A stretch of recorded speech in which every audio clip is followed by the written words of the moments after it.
The Gospel of Zilch by the nonprofit Tim Snavely. Chapter 17. The Nonprofit Sermon of Paradoxes and Placebos.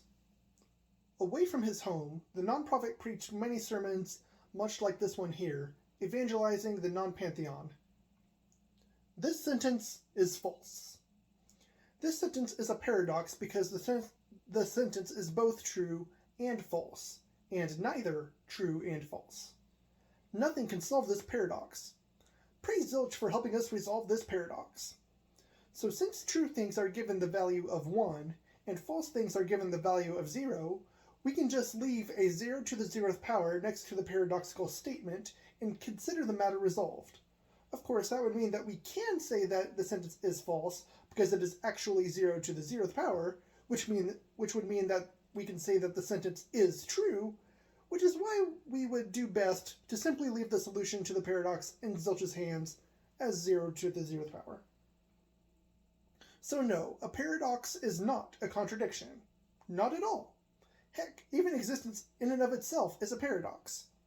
Can any among you solve the following Snavely's conundrum in a way other than the single twofold solution I propose? Premise 1. I exist. Premise 2.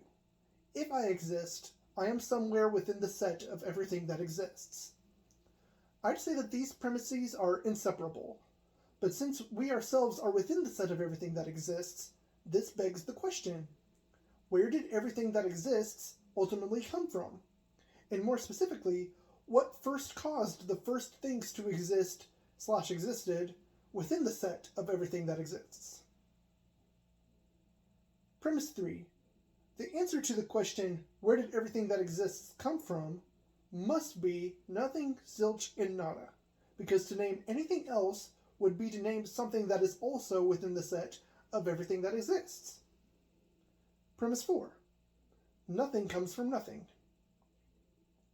Conclusion 1. If I, the universe, and God, all things claimed to be within the set of everything that exists, ultimately came from nothing, then I, the universe, and God are also ultimately nothing. Conclusion 2.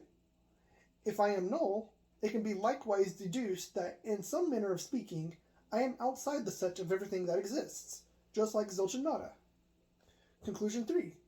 If I am outside the set of everything that exists, I must be within the set of everything that does not exist. Conclusion 4. I think, therefore, I am not. I do not exist. Conclusion 5. Conclusion 4 and premise 1 perfectly and paradoxically contradict each other, so I must exist in an indeterminate state of existence. Now, there are only two ways to resolve this paradox of existence called Snavely's conundrum, which I have deduced. One can either conclude that the universe is eternal, so everything was caused by no thing, or deny the premise that nothing comes from nothing, and instead presuppose that something can come from nothing, so everything has been and will be ultimately caused by nothing. Existence is not the only paradox a dimensionalist must confront. Humility, likewise, must be reviewed. Truly, I say to you, any qualitative descriptor of humility given to the self is a paradoxical statement. For the moment somebody makes the claim, I am humble, the opposite becomes the truth. Likewise, upon reflection, someone can recognize their error and say, I am prideful to have made such a claim, to suddenly not to be prideful any longer. Some people can truly be humble, and others can be truly prideful, but ultimately, it is the society at large who are the most accurate judges of you in this manner. Worry not about judging yourself. Nobody holds the power to judge anybody. And yet another paradoxical implication of existing in a universe that came from nothing can be found by critically analyzing the following statement. Nothing determines what you do in this life. Traditionally, this statement is given by the philosophical advocates of free will. You can indeed go your own way, says the advocates of free will. But by now, you should be able to see Zilch and Nada rearing their non-existent heads into this proposition. Zilch and Nada determine what you do in this life. This statement is more congruent with determinism. Which is it then? Does no thing determine what you do? Or does nothing determine what you do? Yes, it does. Praise be. And what of the multiverse and the implications of its effect on free will? Remember, every causally possible way into the future is hypothesized to exist within the multiverse of non-verses. Nothing determines which universe is observed by each null on the quantum scale.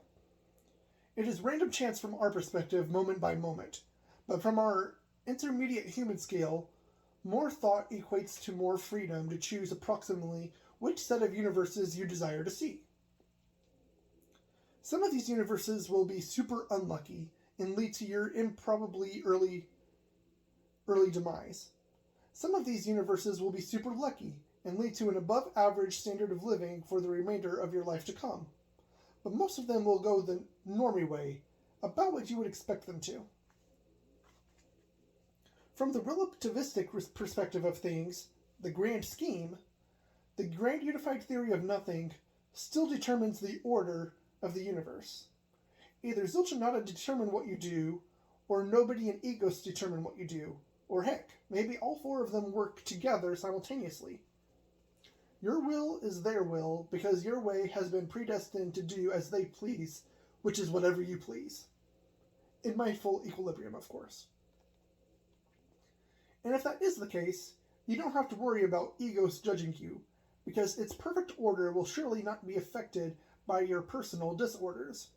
If nothing is perfect due to its uniformity, and there is not a thing we can do to change that, egos would also be uniform, in the form of an evenly distributed lattice of somethingness. Everything in egos would either be directly connected to everything else, like a perfectly dense, solid, and infinite thing, or there would be an equal amount of space between every two segments of somethingness with nothing in between them. If he never changes, he is not in this universe, because everything in mass electric spacetime changes thanks to entropy, time, and causality.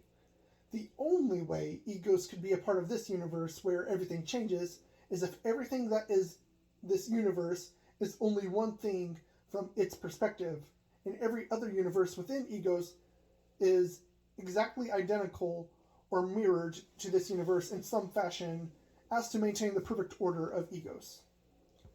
Your will would never be your own in this scenario, because egos would then be in control of every step you take to make sure that all of those steps are synchronized with other yous in the other universes connected to egos. Determinism then would be the only correct way to view everything. But things going their own way is in itself proof that it is not egos that is in control of this universe, but nothing. For when nothing is in control, you are free to go your own way, not the way of something else. But as free as it is to go your own way, it is in fact nothing that is controlling your every movement. So thusly, determinism is true, and free will is true, depending on how you choose to read the statement, nothing is in control of everything. Concerning egos, it is not impossible for him to be perfect, but changing. Saying egos never changes is a baseless assertion, unfortunately, so neither I nor anybody else has the right to claim that egos never changes.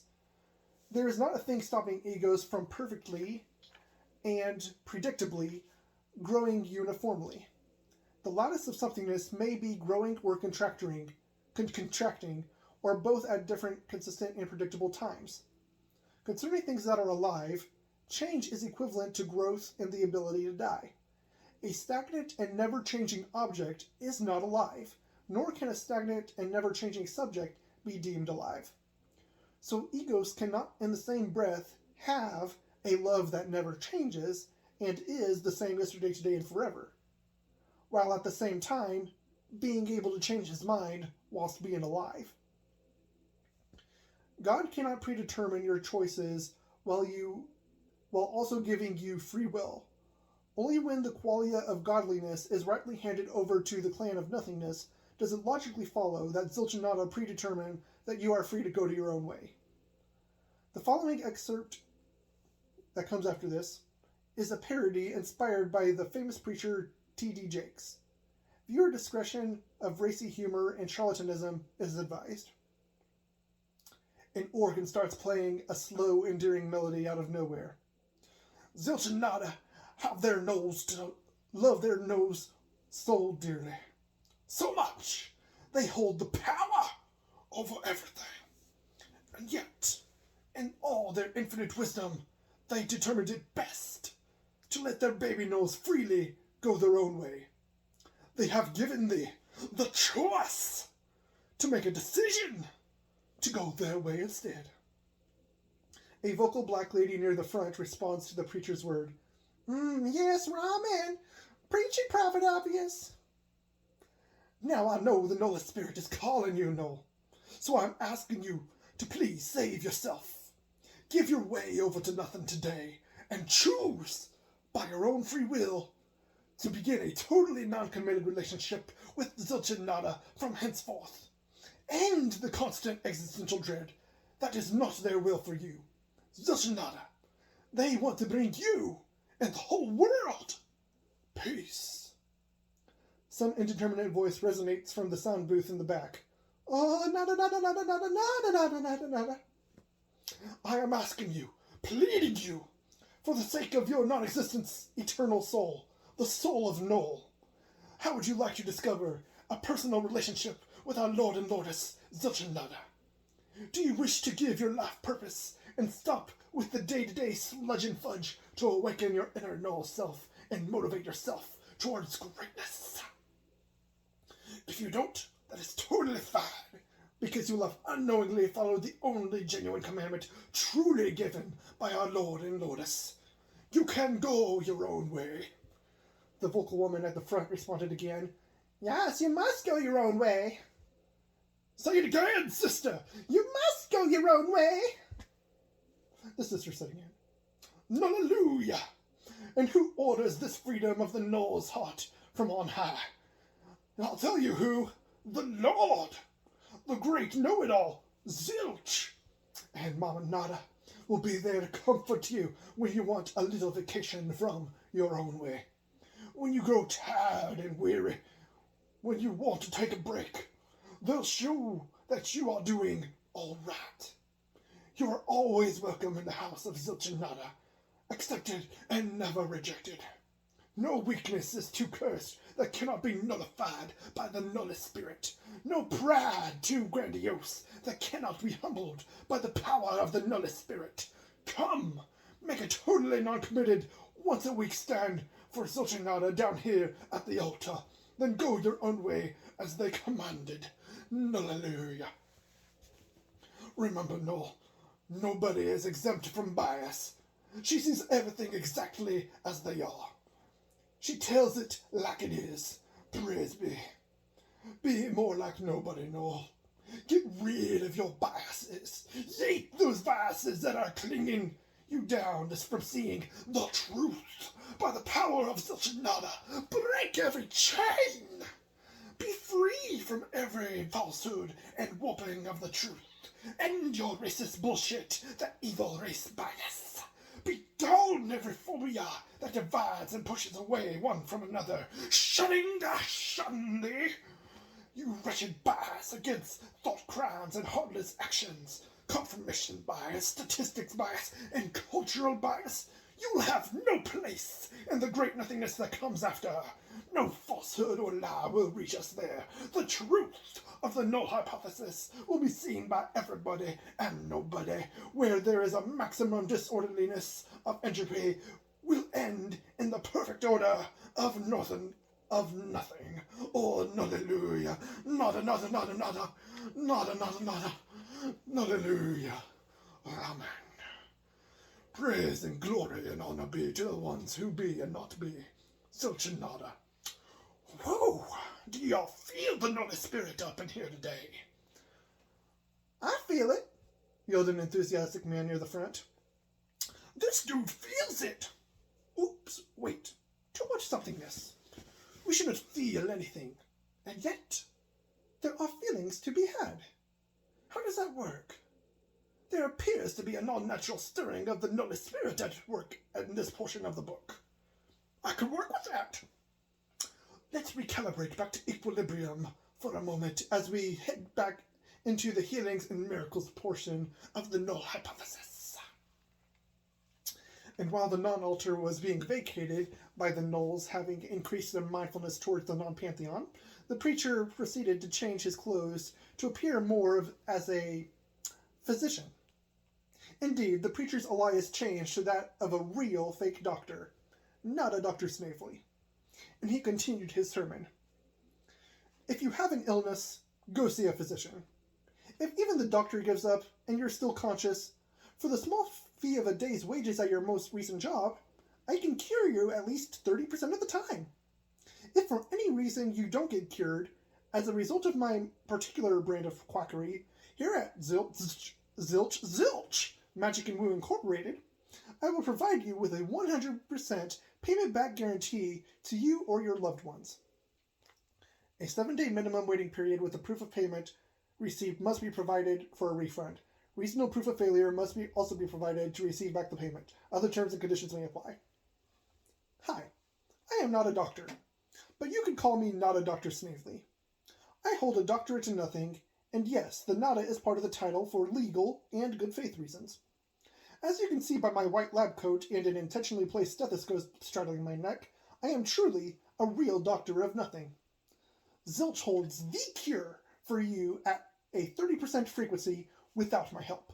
But by my special guidance and knowledge of the universe, together we will certainly unlock the mysterious powers of miraculous healing that are currently trapped inside your own brain. I have a hypothesis for the ears of the audience. I believe there is someone here who has been dealing with pain in their lower back. Is there anybody here who fits that description of having chronic pain in their lower back? A 50-something-year-old woman stands up near the front of the audience. That's me, not a Dr. Snavely. Oh, that's me, Dr. Snavely. I've been having pain in my lower back for 3 months now. Nada, Dr. Snavely, but yes, I see. My hypothesis of the future was correct yet again. Come up to the stage, child of Zilch and Nada. The hopeful eyes of relief come attached to this woman as she ascends the stairs to the stage to accompany Nada Dr. Snavely. She, being aware of the theory of nothing, knows full well of the powers of the placebo effect. And being aware of the placebo effect does not reduce the frequency of its rate of success. Only the belief or lack of belief in the treatment holds a noticeable impact. So this woman is well on her way to being a part of the 30% success stories. She holds the belief that not a Dr. Snavely has the means to cure her of her ailment. The not a doctor continued, "All right, let's first try to cross our T's and dot our I's to keep up to snuff with patient rights and confidentiality. First of all, do you officially consent for the following procedure to be viewed by the rest of the audience? I promise not to expose you physically or psychologically beyond what you are comfortable with, and will stop whenever you say stop." The woman consented. "Yes, I do. And could we use the word pineapple as our safe word? Because that's the word my husband and I have been using for 25 years. Not a Dr. Snavely said, "Excellent. And yes, of course, we shall use the word pineapple if and when you get too uncomfortable. Now, can I have your name and what you are seeking help for?" The woman replied, "My name's Jessie, and I am seeking pain relief for my back." Not a Dr. Snavely continued, "Thank you. Have you seen anyone else while trying to find the relief you are seeking?" Jessie replied, "I went to a physician twice. Once shortly after the pain began 3 months ago, and then again a month ago after the pain persisted. She suggested I take a mix of naproxen sodium and acetaminophen until the pain dissipated the first time, and I did that. But the second time she suggested I take a stronger opioid since the first prescription wasn't working too well. I lost my cousin to an opioid addiction a year ago, so I wasn't too keen on starting opioids if another more permanent cure could find itself.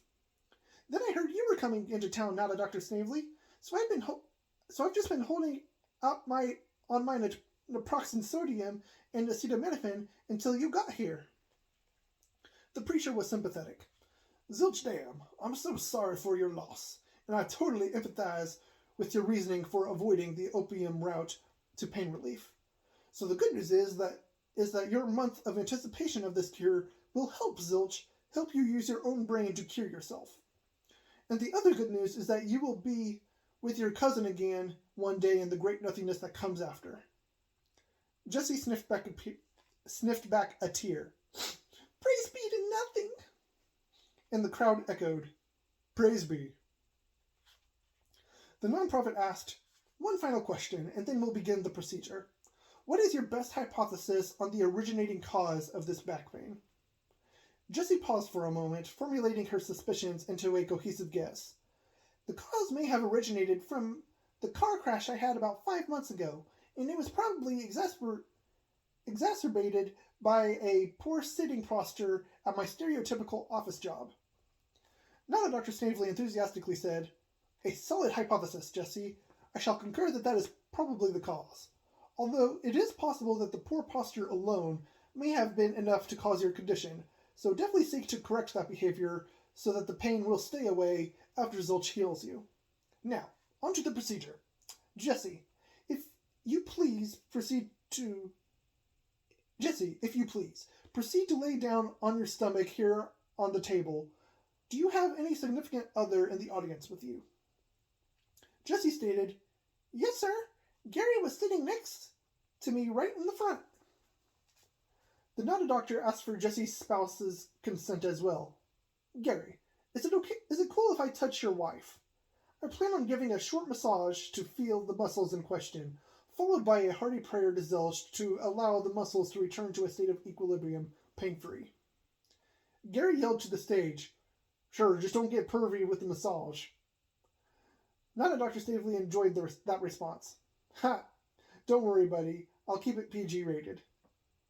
As Jessie is laid prostrate on the massage table, parallel to the front of the stage, the nodded doctor holds her shirt halfway so that the skin from her lower back is exposed. He positions himself behind her from the audience's perspective so that they can see her, proceeds to apply some massage lotion to his hands, and warms the lotion slightly by rubbing his hands together. He said, All right, let's determine if this is more of a nerve problem or a muscle problem. If it's an overactive nerve problem, we may need to do a more extensive treatment that will take multiple revisits to turn your back to normal. If it's a hardened muscle problem, Zilch willing, you'll be healed before you leave the building. This is a priming moment. The nodded doctor is almost certainly going to encounter a harder than normal back muscle. It is a natural response for muscles to contract in response to pain. Even though overactive nerves are likely part of the same problem, his goal is to distract Jessie by getting her mind to focus on the part of the problem he can directly interact with, so that her brain and nerves can subconsciously do the healing once the massage takes place.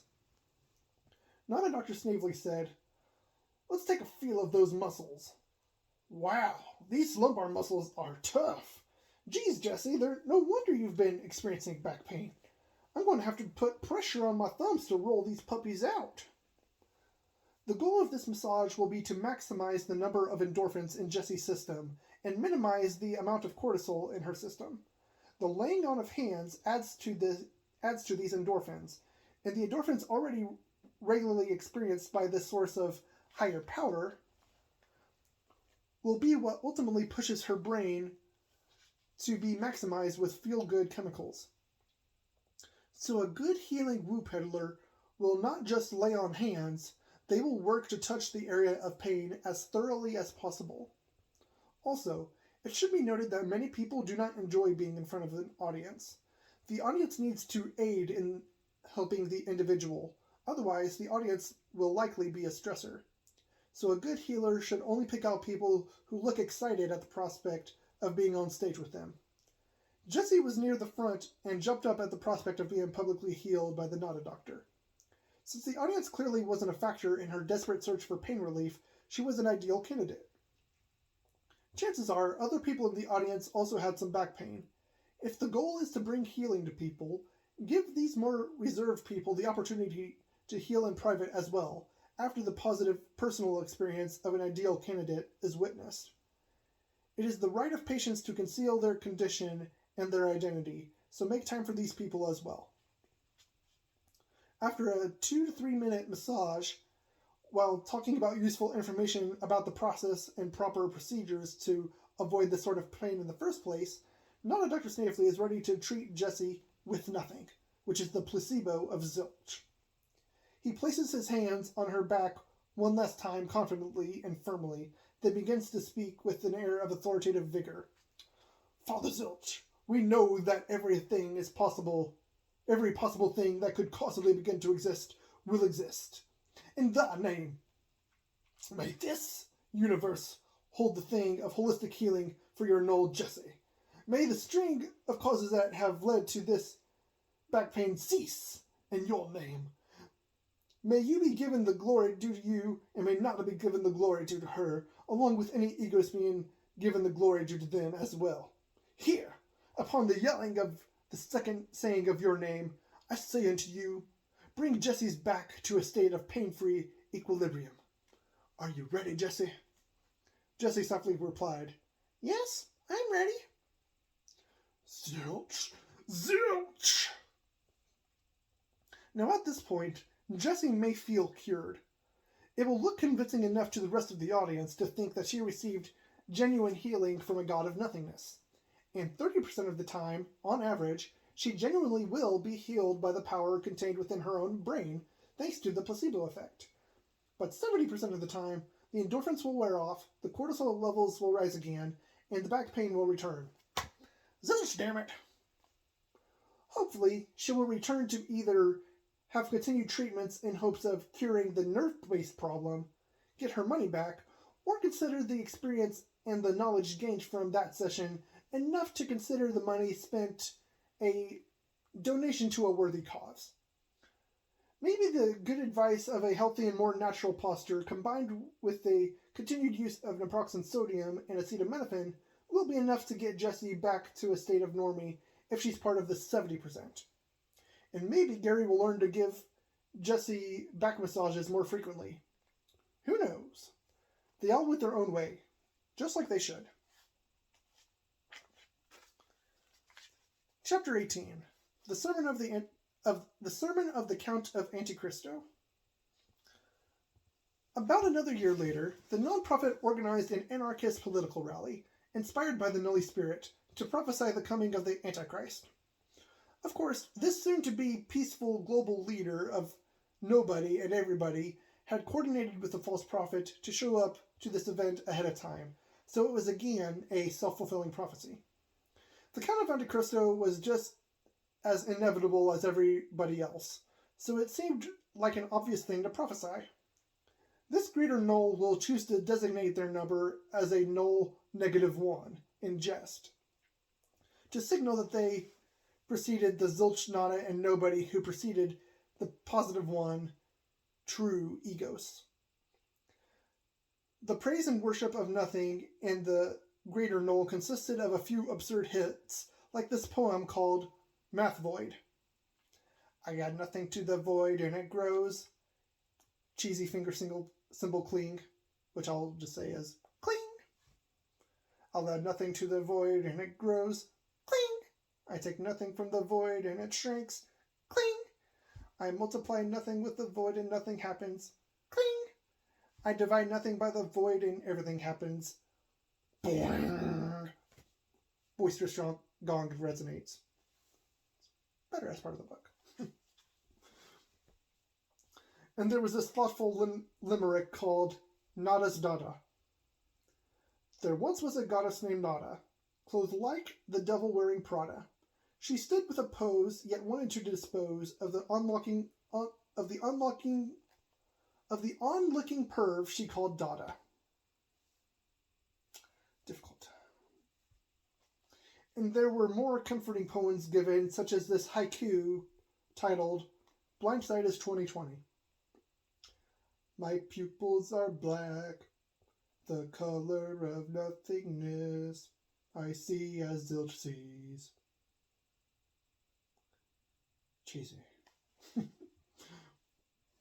Then the non-prophet began sharing these words to introduce the Count of Monte Cristo. These words of which I attribute to my friend are that which I attribute to my friend. One who holds the power of a hammer to construct and destroy what he wills. All he asks of you is to be at peace with himself and with your fellow man, and this hammer will not be set against you, but for you. Offer yourselves as nails and as wood unto him, and watch how absolute power does not always corrupt absolutely. The exception to the rule, the one who can make the rules because his intellect has reached the singularity of perfect nonsense. The one whose very being is one of non-being. He has manifested among us, but is surely not an impostor. Give him no attention, and he is satisfied. Give him all your attention, and he will redirect you kindly to go your own way instead. His words of wisdom, I quote, "What kind of fool, when getting ready to sleep, exposes themselves to the light in excess of a night light? Surely rest is not found in the light, but in the darkness. Peace is found in nothingness. Sleep is most efficient in the absence of stimuli. Light does have its purpose, for example, to make dangers to our waking existence more apparent. But if peace is the goal, a lack of stimuli is an important factor. Even when danger or evil presents itself before our eyes, we shall see if negotiation or an otherwise peaceful resolution can be found. Show evil your way of rest. Show mother duckers how to kumbaya. Love and understanding are surely a more powerful pair of weapons than a nuclear weapon. For Zilch my being waits. Nobody will come to save me, and yet I rest. They hold the foundations of our reality. Any trials thrown at me will not cause me to falter. Wait for nothing, O self, but do seize the day and let everything unfold. Patience as a virtue should be balanced with the virtues of ambition and passion. Patience for Zilch, passion for nada. Find your rest in perfect equilibrium. Trust in nothing at all times, O people. The esteem and ego of man are but a delusion, having the collective weight lighter than a breath. So I rest my will to power and control. There is no meaningful trust or hope to be had in riches or fame. They hold plenty of turmoil. Zilch hold all the power to make everything, so with them I find my rest. But for those who cause trouble to others in their names, or in any other name, may their perpetual replaying of this life be filled with strife, stimuli, and discontentment in every universe of the multiverse henceforth. But repentance towards a content existence of everything being as it is, with discontentment only that which objectively harms yourself or other conscious beings, will always be an option. Be as null. Be at peace. Be at rest. Ramen.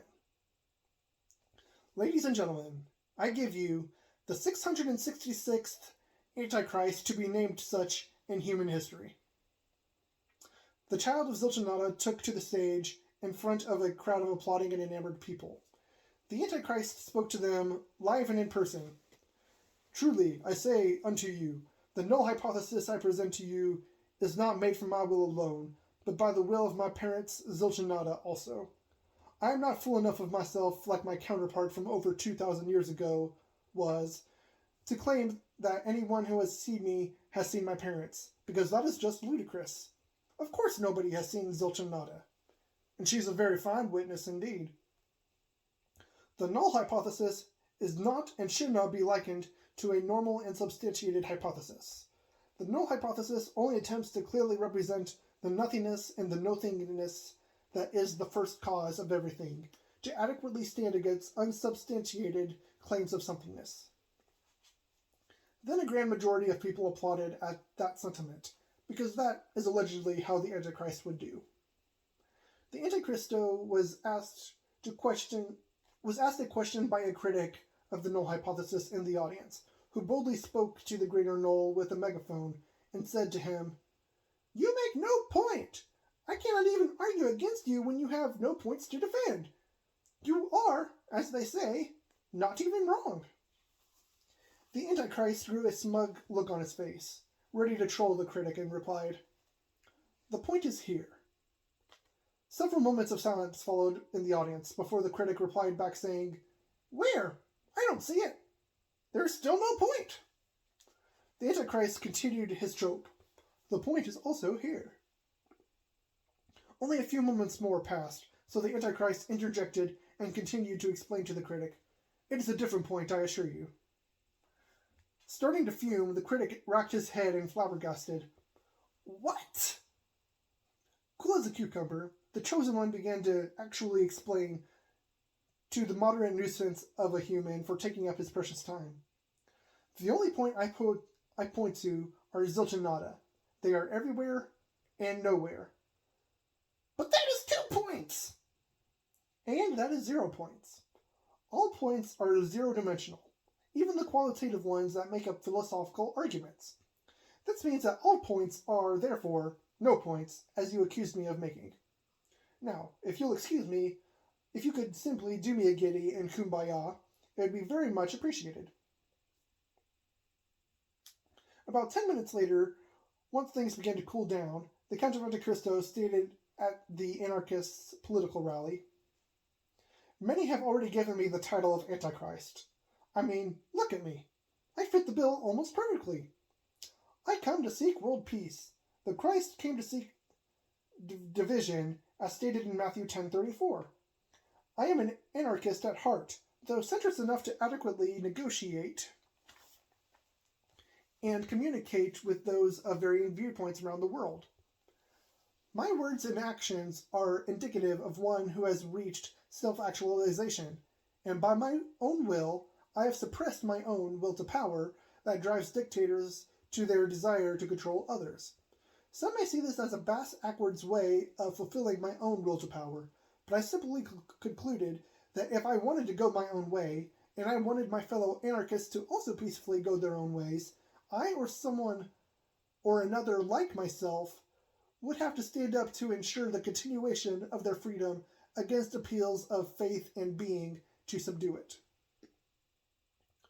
I'm going to spin a quote from Richard Dawkins to say, organizing anarchists is a bit like herding cats.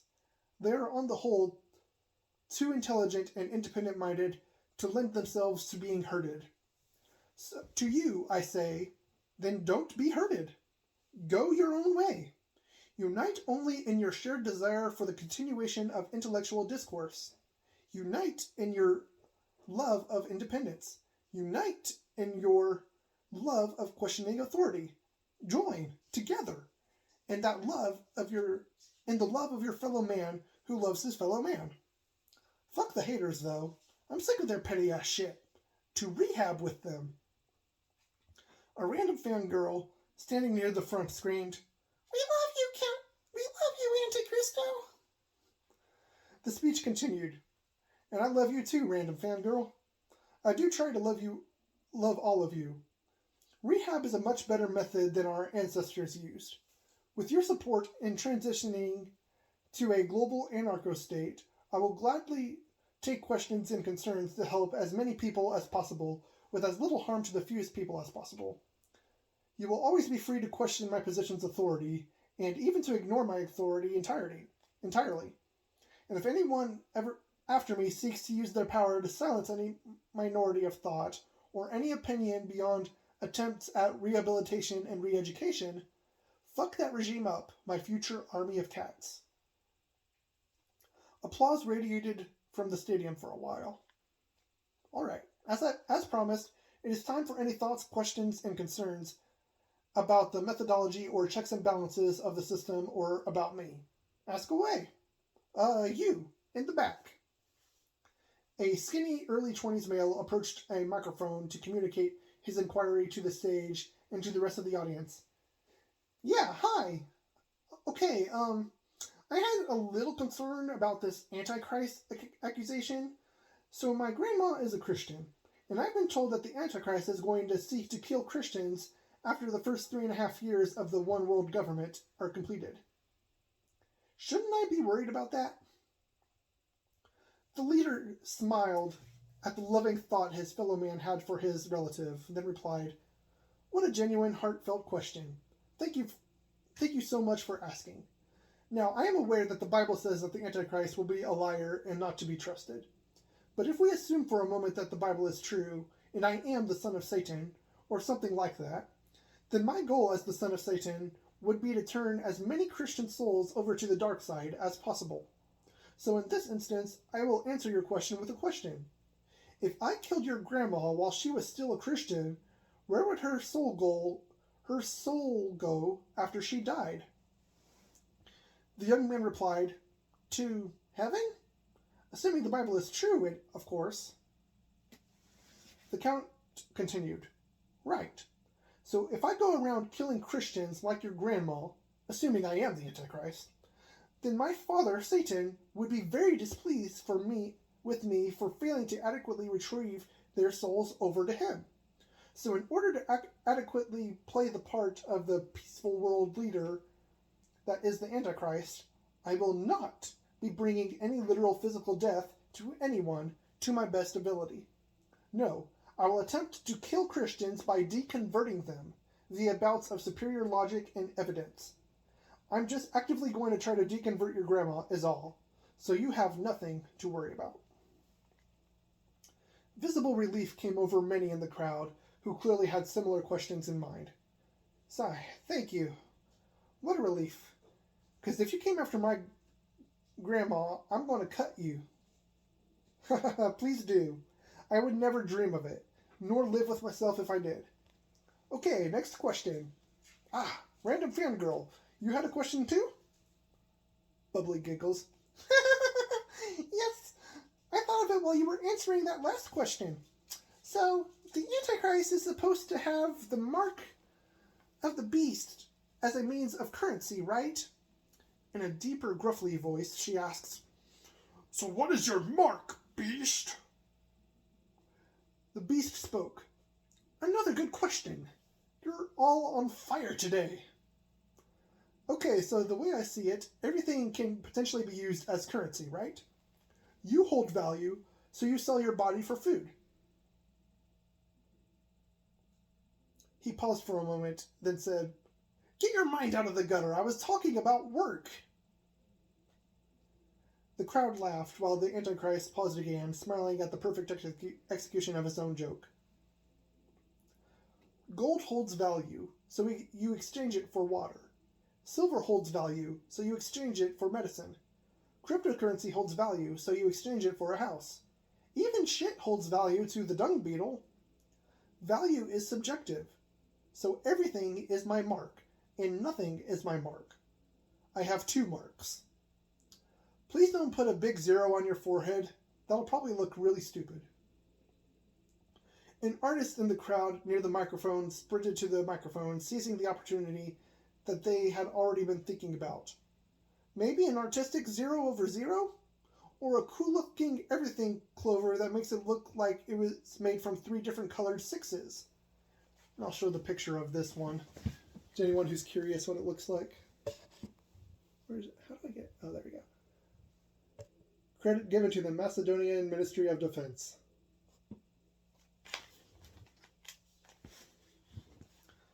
The beast liked those ideas. Sure, let's go with that. But seriously, the whole mark of the beast being the only end times means to get food is ludicrously stupid. No matter how tight-fisted and tyrannical a government becomes, there will always be black markets and other non-currency ways to attain things. If you don't like these marks, and you need food, just use something else of common value. It's not that complicated. Okay, the last question for now. Whoa, it's a world peace hater. A sword of the spirit wielder. You, the guy with the cross on your shirt, what's your question? A late-teen male yelled into his microphone, causing some nasty audio reverbing to occur. I don't believe you! You are a liar and a deceiver! Christ is the way, the one, the only. You are the negative one. Why are you doing this? Repent! The Antichrist stuck a pinky in his ear and did his best not to sound perturbed by the reverbing. Okay. First of all, no matter what I say, I am lying from your perspective. So to get through your thick skull, I will help you out by saying the following statement. This response is false. Just so that we're on the same page. Second of all, yes, I am the Antichrist. What of it? My way will bring the sword against your way of peace. Unless you chill your tits, dude, because if you bring it, we will surely bring it.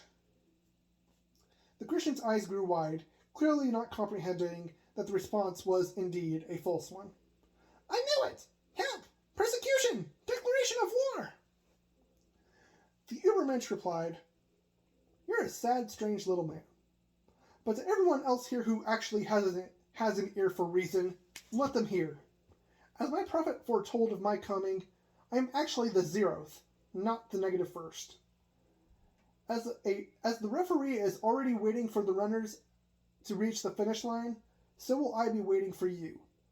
Zilch hath left me in charge to judge your actions of somethingness that go against the peaceful equilibrium of the collective.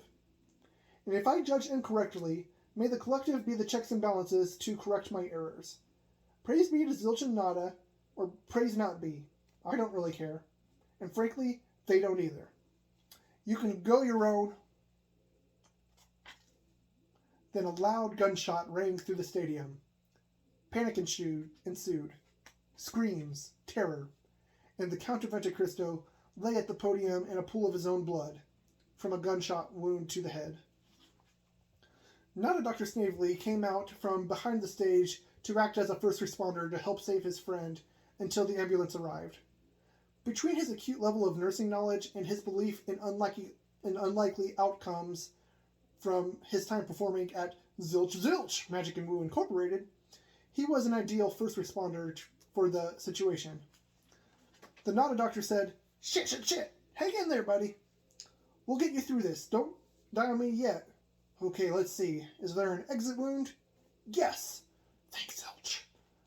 Quick, random fangirl. I need your shirt to help stop the bleeding. The fangirl verbally cried, Save him, Prophet Obvious! She proceeded to successfully throw her shirt onto the stage. The non-prophet said, Thanks, my silk robe would not have worked too well in this situation.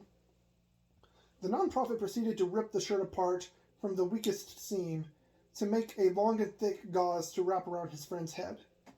The entry wound was right smack in the middle of his forehead, but the exit wound was right around the right temple. The false prophet thought to himself while wrapping the unconscious Antichrist, You know, this is actually a pretty good scenario for him to survive in. It may look bad, but only parts of his prefrontal cortex and his right temporal lobe should be injured, and they are by no means essential for vital functions. So long as the bullet didn't hit one of the major arteries and the skull fragments are removed before they cause some swelling of the brain, I'd say he's got about an 80% chance of living to tell the tale. And this will leave a badass scar that will surely terrify his haters, as it will remind them of the mortal wound of the beast. All right, I've done all I could. Now it's time to put on a show. Sir Prophet of the Obvious gently placed the beast's head onto his own lap and raised his own hands into the air in an attempt to calm the crowd. Who else here believes in the occurrence of unlikely scenarios? Who knows that there are truly abnormal outcomes of the universe's probability wave function? Come, let us appeal to Zilch for the future where this greater knoll survives this horrific travesty. O mighty Zilch, we appeal to your vacuous power to create a series of quick and much-needed blood clots to stop this bleeding. Let there be a miraculous nullification of any displaced skull fragments that will ultimately hinder this beast of a man from recovering from his mortal wound. In nobody's name, Zilch! The calmed portion of the crowd responded, Zilch! At this time, the Antichrist briefly regained consciousness, asking softly, What happened? Am I okay? Ow, what a piercing headache. You're barely okay. You just recovered your mortal wound, buddy. I've analyzed the futures as predicting you have an 80% chance of pulling through as of now, so be strong. Hang in there. Are you here enough to take some drugs? The Count of Antichristo was down for the count, losing consciousness once more. Then the sound of the ambulance approaching brought with it an even greater sense of hope and relief than Zilch alone would have provided. A week passed before the Count would rise again, having fully stabilized post-surgery. The Beast's parents, a few other family members, a couple of the Beast's childhood friends, the non-profit, and the medical staff were all ecstatic, relieved, and empathetically quiet at the recovery of their loved one. The world gave thanks to Zilch and Nada and the amazing medical staff afterward. Change for the better would continue, and the Antichrist continued on in his mission to bring world peace. Antichristo began teaching to the multitudes from behind a computer desktop where he was in recovery from his head wound, typing to the masses, saying, "Verily I say unto you, the heart of any claimed deity is likened to a small nebula.